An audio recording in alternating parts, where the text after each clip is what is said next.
le monde sur Internet, sur netcentre.tv qui nous suit.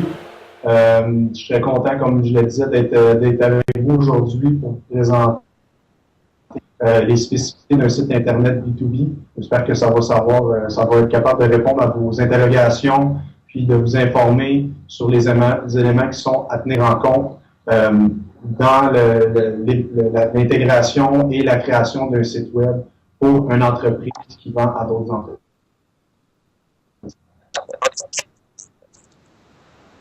Parfait. Donc, je suis très content d'être avec vous. Commençons tout de suite dans le vif du sujet. Donc, comme je le mentionnais précédemment, je vais commencer par me présenter personnellement. Mon nom est Alexandre Amelossieur. J'étudie ici à l'Université Sherbrooke en commerce électronique. On voit l'ensemble des éléments qui sont à tenir en compte en commerce électronique. Ma spécialité, ou plus précisément mon centre d'intérêt, est définitivement les médias sociaux. C'est une mouvance qui est en train de changer un petit peu la façon dont le monde fonctionne. C'est une industrie, c'est un marché qui est en constante évolution, qui a des dynamiques internes très intéressantes. Donc, vous pouvez justement en savoir plus pour mon intérêt sur les médias sociaux, sur mon blog personnel, le blog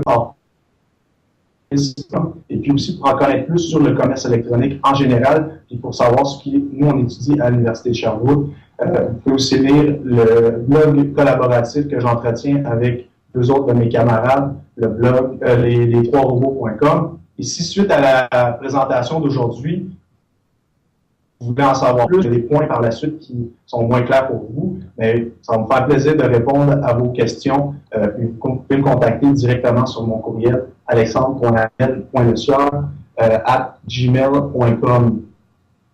Donc, la présentation d'aujourd'hui, de la façon dont elle va se dérouler, je vais vous présenter ça tout de suite. Donc, premièrement, je vais vous faire un bref historique de l'Internet en général et surtout dans les affaires. Je vais vous présenter justement ce nouveau web-là, quels sont les bénéfices qu'il est possible d'avoir si on l'intègre bien. Justement, et ensuite de ça, je vais vous présenter les moyens qui sont disponibles au niveau des entreprises, plus précisément au niveau du site web, pour aller chercher ces bénéfices-là. Finalement, je vais vous présenter les avantages stratégiques qui découlent d'une bonne intégration des sites web B2B à l'intérieur des stratégies d'entreprise. Puis finalement, je vais conclure présentation. Donc, commençons tout de suite par un bref historique de l'Internet et des affaires. Donc, comme vous le savez tous, l'Internet a commencé au cours des années 90 et a vraiment connu une croissance fulgurante à ce moment-là, et une croissance qu'on pourrait qualifier de démesurée. À ces moments-là, aux alentours des ans 2000, de l'année 2000, l'Internet était pour faire tout. C'était pour faire notre café le matin quand on se lève, c'était pour partir notre auto en hiver, était pour faire le lavage, sortir le chien. L'Internet était pour tout faire et c'était un peu pensé que le web offrait tant de possibilités.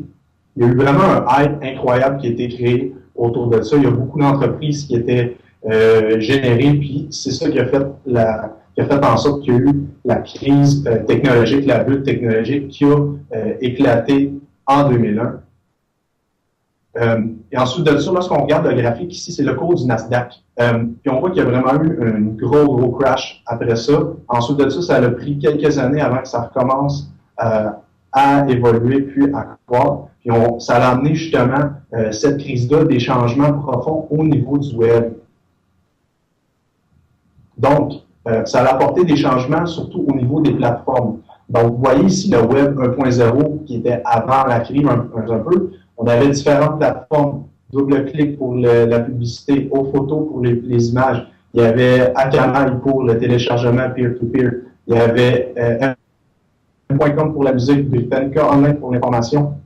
Il y avait des sites personnels, etc. La liste est longue. La crise a amené l'avenue de nouvelles plateformes qui étaient plus collaboratives, qui sont en fait, si on prend Wikipédia et Flickr, qui sont des coquilles vides, donc qui demandent l'implication des internautes, et ce qui fait le succès justement du Web 2.0. Donc, on a vu l'essor de nouvelles plateformes, comme par exemple pour la gestion de la publicité, Google AdSense, le partage d'images, Flickr, le téléchargement peer-to-peer, BitTorrent au niveau de la diffusion de musique, Napster, et puis, par exemple, l'essor d'une intelligence collective avec Wikipédia. Donc, les changements, oui, il y a eu des changements au niveau des plateformes, mais il y a eu un changement plus profond que ça au niveau du web. Donc, dans le web 1.0, si vous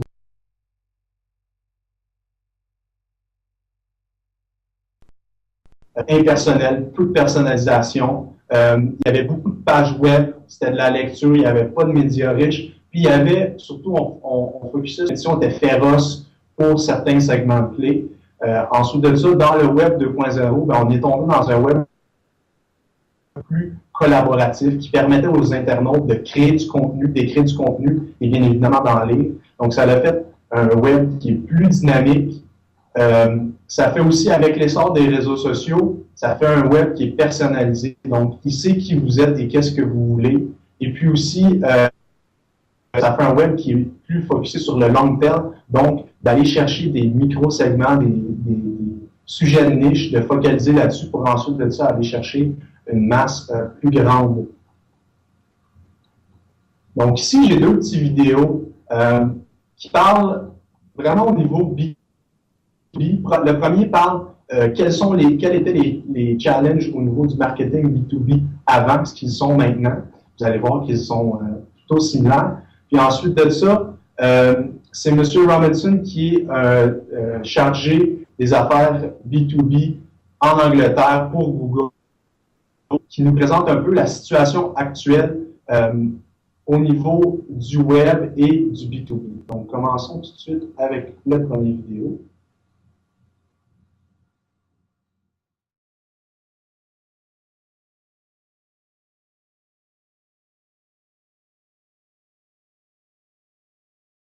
I don't know who you are. I don't know your company. I don't know your company's product. I don't know what your company stands for. I don't know your company's customers. I don't know your company's record. I don't know your company's reputation. Now, what was it you wanted to sell me?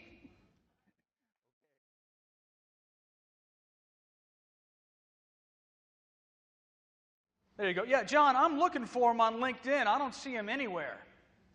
Let me put you on hold. He's on the other line. Yeah, so I got your proposal, but I don't know who you are. Uh-huh. Got to put you on hold. Be right back. Yeah, John, you find anything more on these guys? Really? Okay. Later. Yeah, so as I was saying, I got your proposal, but I don't really know your company. I didn't see much about you on Google.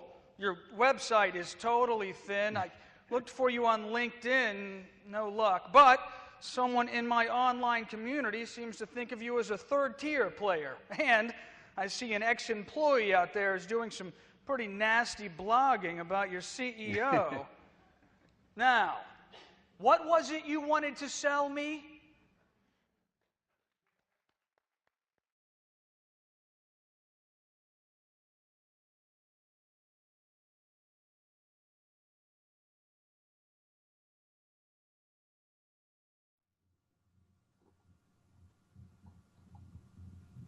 Donc, allons-y pour le deuxième. Un peu plus du marketing au niveau du B2B.